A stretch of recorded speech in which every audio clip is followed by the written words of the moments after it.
Hi foodies, welcome to సాత్విక life of Bloom's. అందరూ ఎలా ఉన్నారు?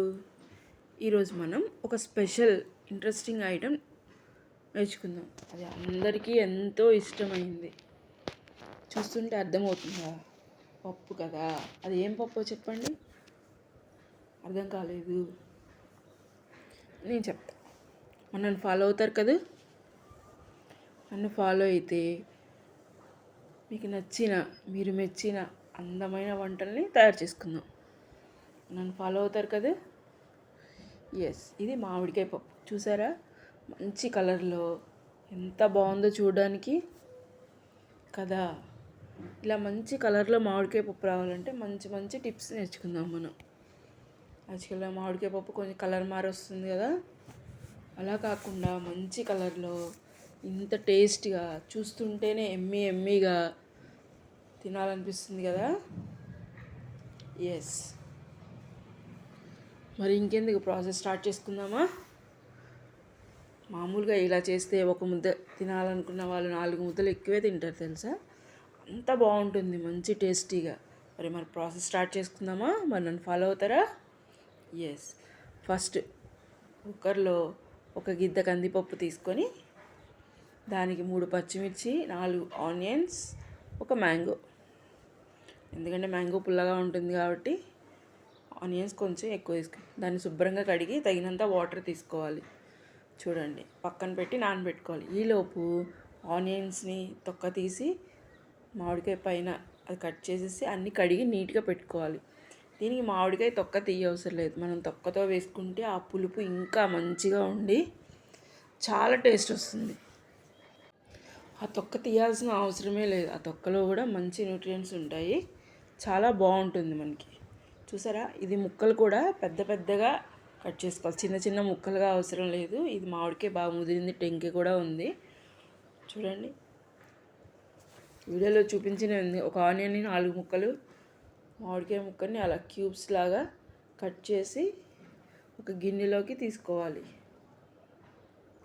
ఎందుకంటే పప్పులో డైరెక్ట్గా ఇవన్నీ వేస్తే పప్పు నల్లగా మారుతుంది ఉడికేటప్పటికి. ఆ మామిడికాయ ఉడికేటప్పటికి ఒక పింకిష్ లైట్ బ్రౌన్ కలర్ వస్తుంది.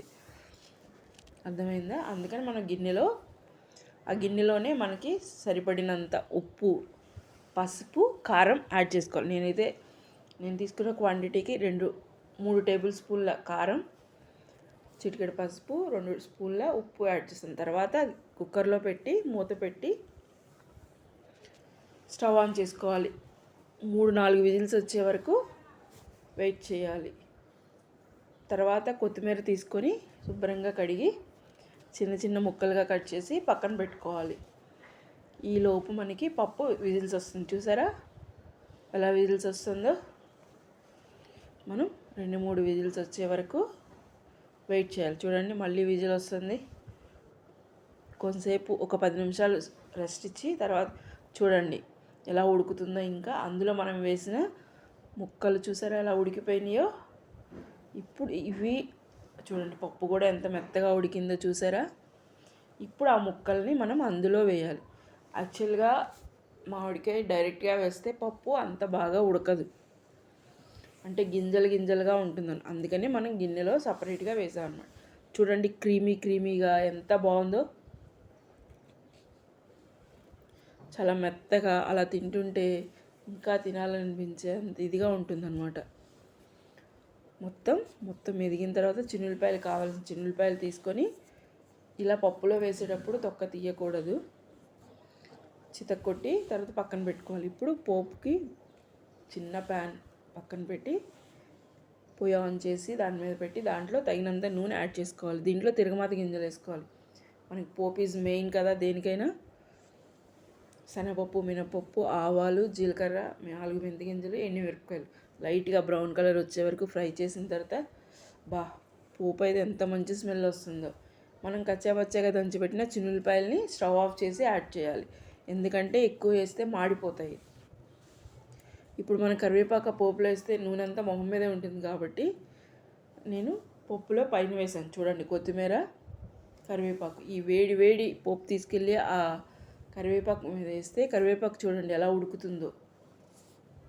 చూసారా? ఇలా యాడ్ చేసిన తర్వాత మనము పప్పులో మొత్తం మెత్తగా కలుపుకోవాలి. చూసారా ఎంత బాగుందో కలర్ఫుల్గా పప్పు. సూపర్ కదా, చూస్తుంటేనే టెంప్టింగ్గా ఉంది కదా. అంతే పుల్లగా కూడా ఉందండి, చాలా బాగుంది. ఇలా పప్పు మీరు చేశారంటే చిన్నపిల్లలకి కూడా చాలా బాగుంటుంది, వాళ్ళైతే ఇష్టంగా తింటారు. చూసారా? అయిపోయింది.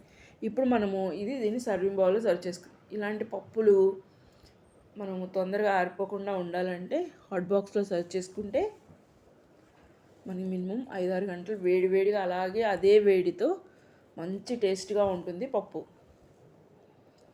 చూసారా ఎంత బాగుందో చూడడానికి, కలర్ఫుల్గా మెత్తగా క్రీమీ స్ట్రక్చరు, మంచి కలర్ మెయింటైన్ చేస్తూ,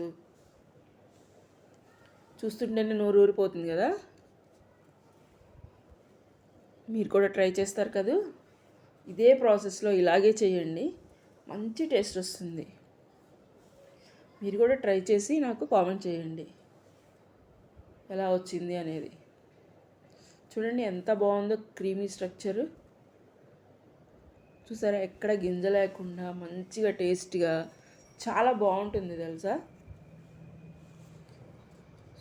సూపర్గా ఉండే మంచి టేస్ట్గా చాలా బాగుంటుంది. నేను చెప్పానని కాదు, మీరు కూడా ట్రై చేయండి. ఇలా మంచిగా పైన కొంచెం పోపు గార్నిషింగ్ చేసుకుంటే కొంచెం సూపర్గా ఉంటుంది. ఇంకా మంచిగా ఇలా పక్క కొలతలతో మీరు ఇలాగే చేయాలని కాదు, ఇవే టిప్స్ ఫాలో అయ్యి చేసుకోండి, చాలా బాగుంటుంది నిజం. పప్పులో మామిడికాయ కనుక ఇలా విడిగా ఉడకబెట్టి యాడ్ చేస్తే సూపర్గా ఉంటుంది. అదే మీరు డైరెక్ట్గా పప్పులో కూడా వేయచ్చు, కానీ పప్పు మొత్తం మెత్తగా ఉడకదు. మరి మీకు ఈ వీడియో కనుక నచ్చితే లైక్ చేయండి. Please like, share, subscribe to my channel.